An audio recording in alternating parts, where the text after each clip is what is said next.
Hi kids!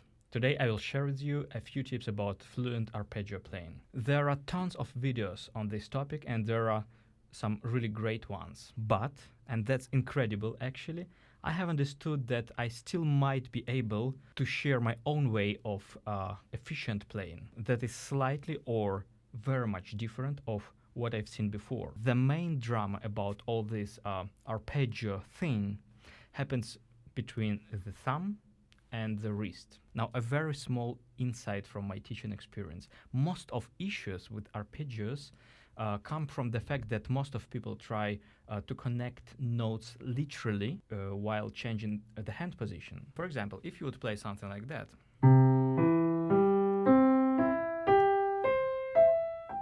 you'd notice a huge amount of tension in your thumb when you change the hand position.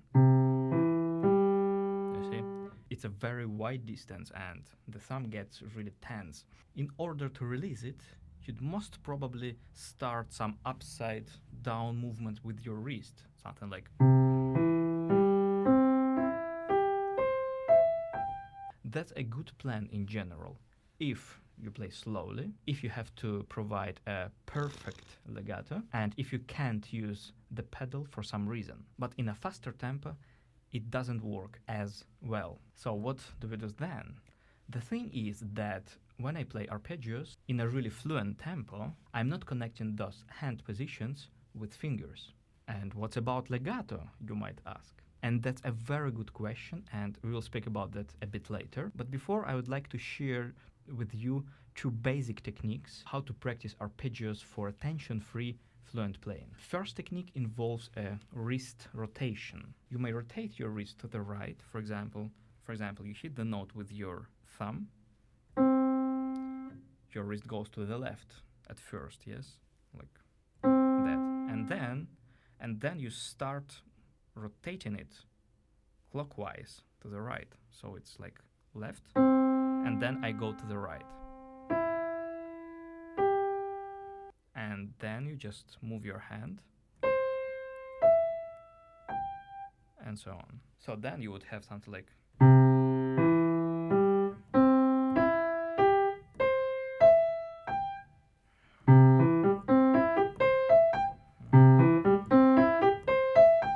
It's a great way of learning, physiologically very comfortable and super safe. Especially it works fantastically with some wider structures like Chopin's C minor etude. I know all bloggers give that example, but it's really one of the best examples for this type of technique. So at first, I rotate my wrist to the left, as you see, and then just rotate it back to the right. So.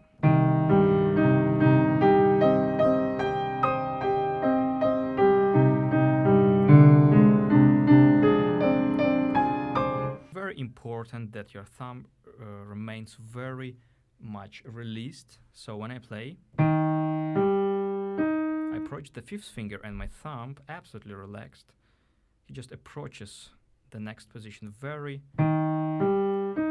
in a very relaxed way.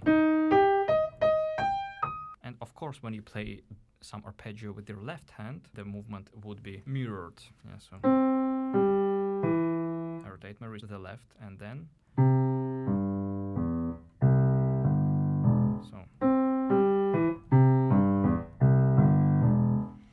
However, for me personally, in many situations, this is not the best way of playing, because the risk of the notes accented by accident is huge. Because as you might see with the wrist rotation, I rotate my wrist and my thumb is very high from the keyboard, and it falls then from a significant height.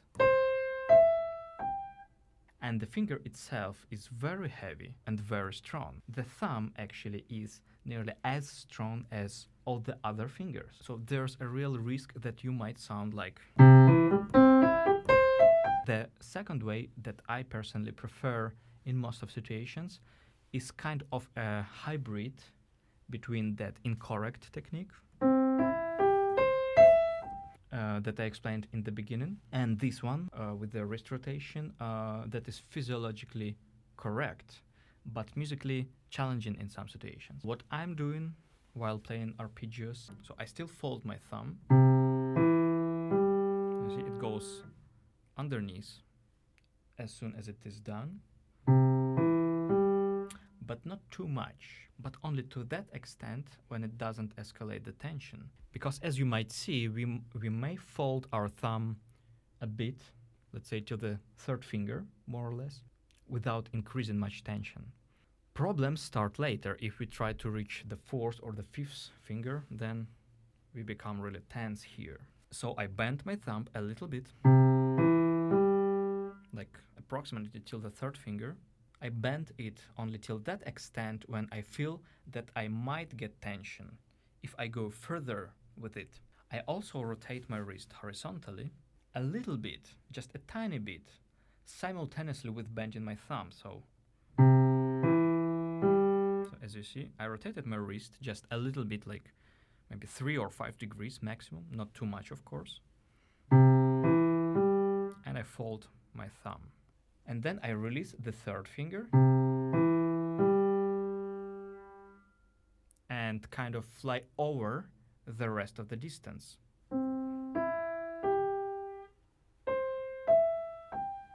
So it would be like.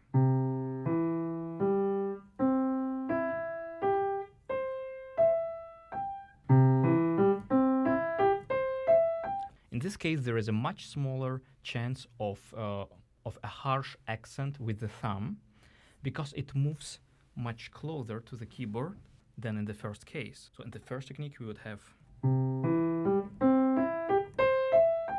it falls down from the distance, and in the second case,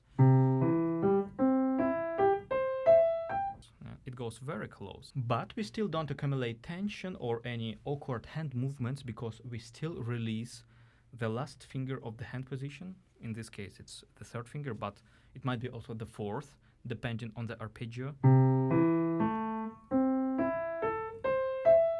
But we may still take another saving pill to ensure that we don't have that accent. For this, I'm going to press my thumb in a very gentle way. Instead of hitting the key, I try to dive into it.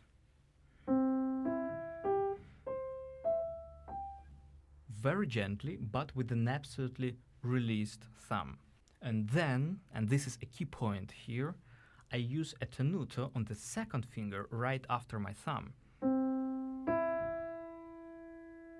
And tenuto for me means that I still go to the very bottom of the key with an absolutely released arm, but feeling a very strong support in this knuckle and in that one. As you see, my finger is very strong here, but my wrist is absolutely relaxed. So I use it in order to cushion the hit a little bit. And together with the thumb,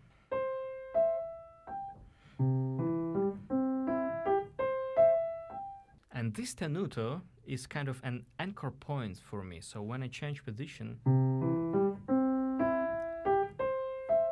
of course I'm exaggerating right now, but I just try to demonstrate what kind of feeling I try to get in my hand. This tenuto allows me to maintain a better control over the keyboard. The thing is that with some practice you might be able to train some reaction, and even if you'd hit your thumb slightly louder than intended, you just compensate it with a slightly more intensive tenuto on the second finger. This is especially useful in some less conventional arpeggios, like in the Chopin's Last Prelude. So you start to go over your thumb. Here you change your position, but then release the thumb actually before you get tense. So you're not trying to connect that physically, because this is what would cause a lot of problems. And you see that my elbow wants to jump up and everything goes wrong. I fold my thumb to that extent when I might start accumulating tension, and then I just release it. release, release. And then you may use some anchor points. Those are the points where you use tenuto a little bit to stay in contact with the keyboard.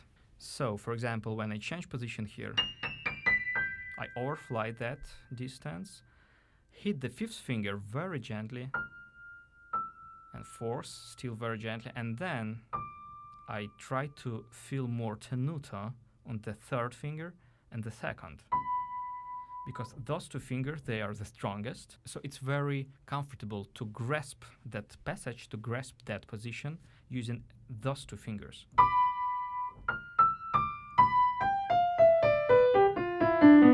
You may exaggerate at first that with your wrist, so, and then your wrist goes down, and then again up, overfly, down, up.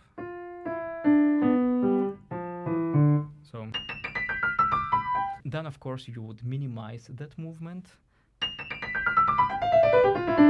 but still you would have this comfortable feeling in the hand that you really control things, that you really have those anchor points where you can stabilize yourself and release the tension in the wrist a bit. And this is actually the reason why we can't really learn from the recordings, from the video recordings even by great pianists, because such things that I was just explaining right now, they are usually minimized to that extent that the performer feels the difference. But when you observe this playing from the side, you don't really notice what are they doing.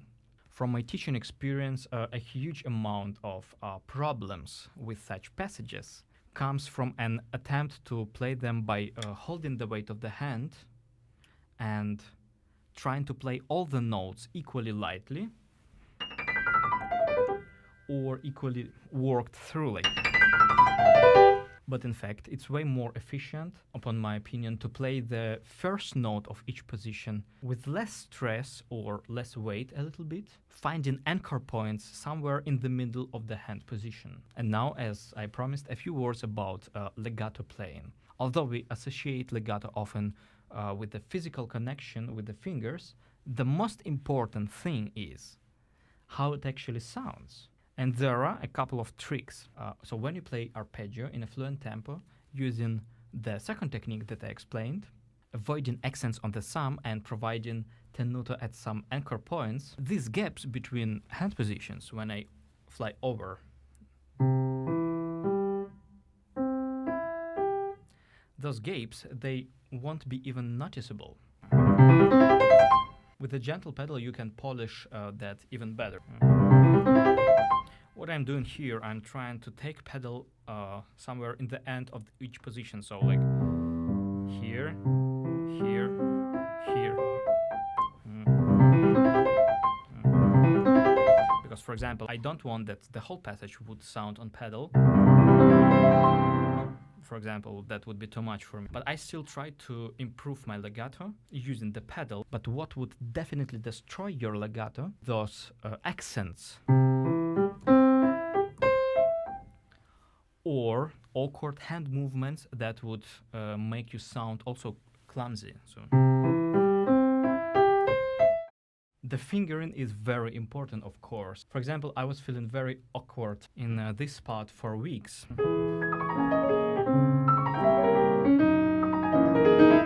Because I was using a very weird fingering, as I have understood later. So I was using 5-3-2-1, one hand position, and then 5-3-2-1 again.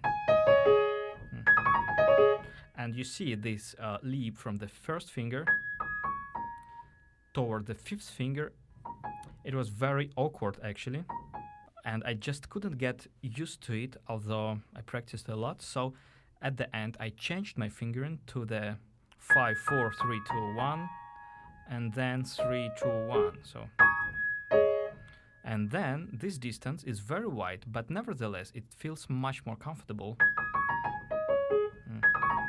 So I resolved this problem in 5 minutes just by changing the fingering. Then the principle of muscle release helps a lot, especially in some wide, uncomfortable spots like Chopin's First Etude, like this one.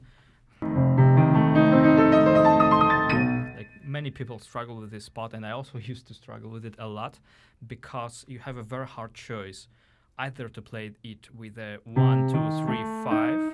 So then you have a very wide distance between your second and third finger. That feels very much wrong, even if you have a huge hand or very flexible fingers. I have quite flexible fingers, but still, it's really weird for me.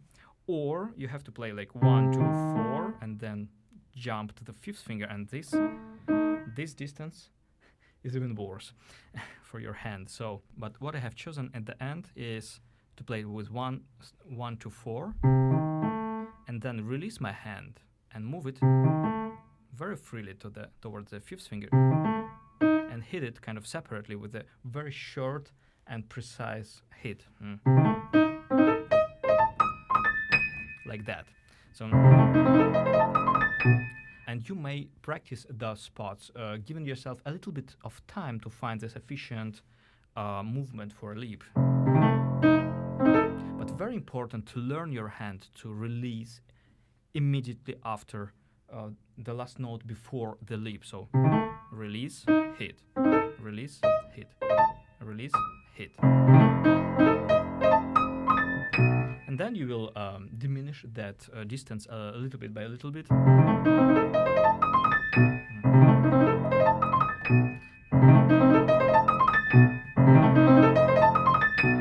But I have to say that there is also a lot of overachievement tendencies in piano playing that I find a bit weird lately, because people spend like countless hours in order to prove that they can play this very awkward passage with the most stupid fingering ever. And when I was a teenager, I also thought that this is actually the only way to play this passage.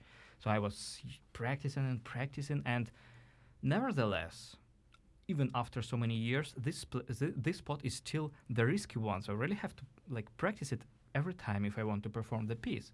Although reviewing the material for this video just this morning, I have understood that there is another way to play this very tricky passage, and it feels amazingly comfortable. And I don't really understand why nobody told me that there is an option like that. Because if your priorities are, first of all, an artistic value of the piece and an efficient practice in time use, if you don't want to spend countless hours on something that might be fixed like in 5 minutes, you could just play this passage with a different fingering. So for example, instead of that, or both of them feel so much like wrong actually. But if you would just regroup your hand positions and play them in a different way, let's say, so at the end you would have like 1, 3, and then you just rotate your wrist and move your hand as was explained before, and then rotate it back to the left and play a very simple figure like, and then further and further. And it feels so much better actually, even although I didn't warm up today and I just don't really feel in shape right now, but still I can play that without any problems. So please don't miss out the next video that I'm going to release. It's a small addition where I would explain some exercises for arpeggios that are used for professional piano training. I wish you a fruitful optimization of your piano skills that would not only improve your playing, but also that would free up a lot of time for all the things you love. Have fun playing piano.